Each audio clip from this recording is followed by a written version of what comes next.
Hi everyone, welcome back to my channel. Today we have part 4 of the Newcrest Neighborhood Build. This is the Soltera house.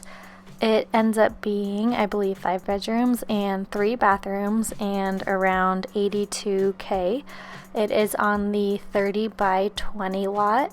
If you want to download it, of course you can find it in the SIMS gallery under smubuhcakes.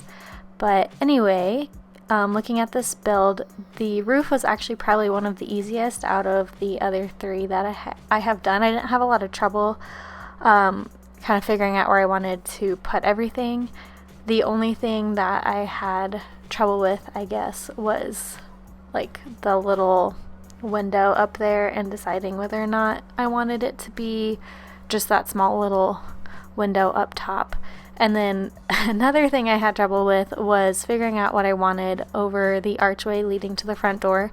I knew I wanted a big entryway kind of up front, but I could not decide what that window was going to look like. I did like some of the windows from my expansion packs, but I wanted to keep it to just base game content. So I ended up going with this sort of balcony looking window, I guess you could call it, but it looked pretty nice with the archway right below it.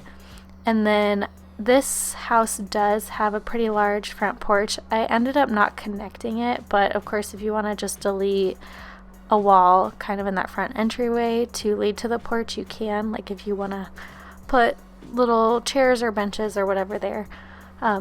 Then going into the inside, this house does end up having a sunroom and a study.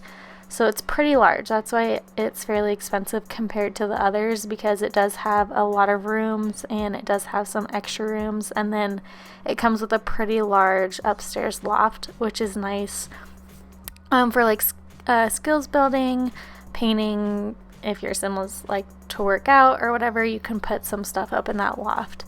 And then what I did like too is that little balcony upstairs. I don't really know what you would use it for, but it's a nice addition to the house, I think. And then if you see that diagonal wall, I tried to get a fireplace on that diagonal wall, but I could not get it to work, so I'll end up changing that later. So there you can see with all those windows, that was the sunroom. And then upstairs just adding windows to the bedrooms. Upstairs will be a couple kids' bedrooms and a guest bedroom.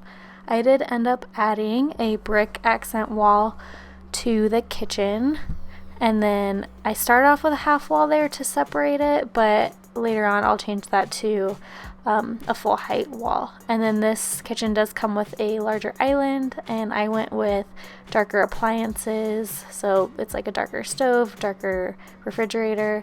And I kind of keep a lot of my rooms, I would say, with darker woods. There's not a lot of white in this house opposed to what I would normally do. I stay with definitely the darker furniture. I have noticed that I have been putting these little shelves in my kitchens a lot more. I think it fills up the space nicely, and you can put some books and little pictures or utensils on those shelves, and I think it looks pretty nice. So this is where you're going to see me struggle a bunch. I changed this family room around a lot. I move around the fireplace. I think I changed the color of the chairs probably 8 times. Same with the couch, different rugs. I could not figure out what I wanted this to look like. I had the idea for the diagonal wall and it was in my sketch, but I guess I never like planned out how that was going to work with the couch and the rug.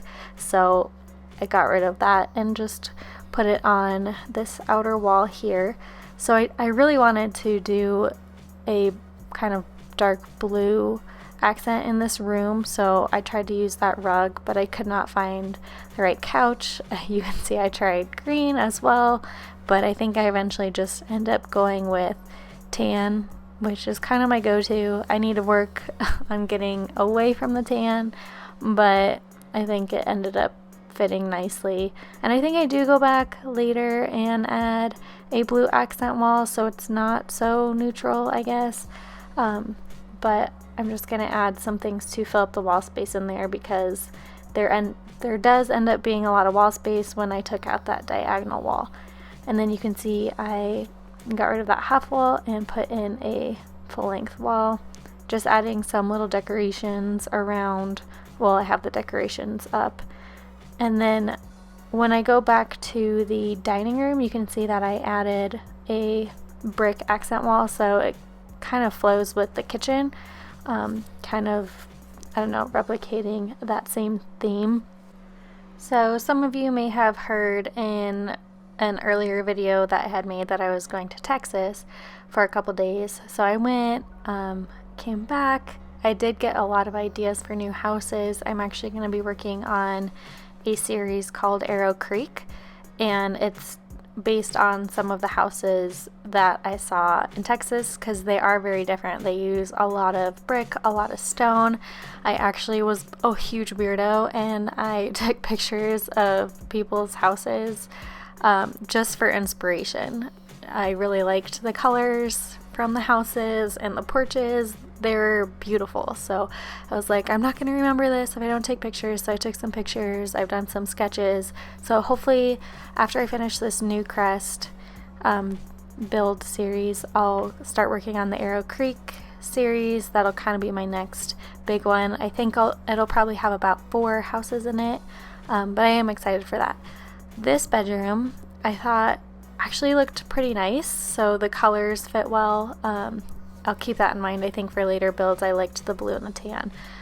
And then I put a nursery in this bottom bedroom. I thought it just made the most sense, because if your sim does have a new baby and it starts crying or has needs, then you can just literally go right across the hallway and take care of it. So your sim is not having to go all the way upstairs, like across the hallway to, you know, feed your baby or change a diaper or whatever. So I thought that made the most sense. Upstairs there'll be 2, I guess, kids' bedrooms. Maybe one is more of a teen bedroom, and then a guest bedroom, just in case, you know, your family is growing and your sims don't need, I guess, kids' bedrooms. I tend to go with this blue and orange theme a lot for the boys' bedroom, just because that bed, I mean, does have blue and orange. But it's a good color scheme, and there's a lot of furniture that has blue and orange in it, so it's pretty easy to decorate, I think, when I use those 2 colors. And then I just went with a green for the guest bedroom. It's pretty nice, kind of calm color for that bedroom, nothing crazy. And before I forget about it, I just want to say thank you to Kiwi Simming and Spring Sims for being so positive and supportive of my channel. I really, really appreciate it. So you guys should totally check out their channels. I will try to link them in the video and link them down below. But anyway, back to the Soltera house. I'm just finishing up the kids' bedroom, and then I'm going to head into the loft. I originally started with more of the darker theme that I did have downstairs, but I changed it to be, I guess, more light with brighter colors, because I thought it would be nice for a loft, especially if, you know, you have kids in your Sims family. I just thought it would be something different than the rest of the house. So I'll go with more blues and greens. And something else that I learned while watching just other speed builds was that you should kind of decorate using the same things all at once. So if you're doing curtains, you should wait and kind of do that all at one time. I'm really bad about that. I need to be better about, like, when I do bathrooms, I should just do all 3 bathrooms at one time. But I am very, like, I don't know, specific. Like, I like to just get one room done and then I can move on. I feel kind of weird if I, like, have parts of these rooms done, so I feel like I just do one room at a time. It's probably not as efficient, but it's something that I guess I would like to work on in the future. So you'll see me kind of go through and add plants and just little sculptures and things like that. I'm not sure how everyone else decorates, but I feel like my decorating does not make any sense. Like, I'll decorate pretty much a whole room, but then I'll still go back and change stuff. I feel like when I watch other speed builds, people are pretty organized, but I feel like my brain is just a mess, so I'm kind of all over the place. But we're gonna head outside, and I'm just gonna finish up the roof there, and then we're gonna add some furniture to the sunroom here. I thought it would be really great if you have a sim that is trying to finish the gardening aspiration. It would be kind of fun to have a sunroom so you could grow your plants in there, kind of keep a collection of different flowers and things like that. So I just added some gardening decor, which was kind of fun because I usually don't use that decor, but I was able to add that to the sunroom.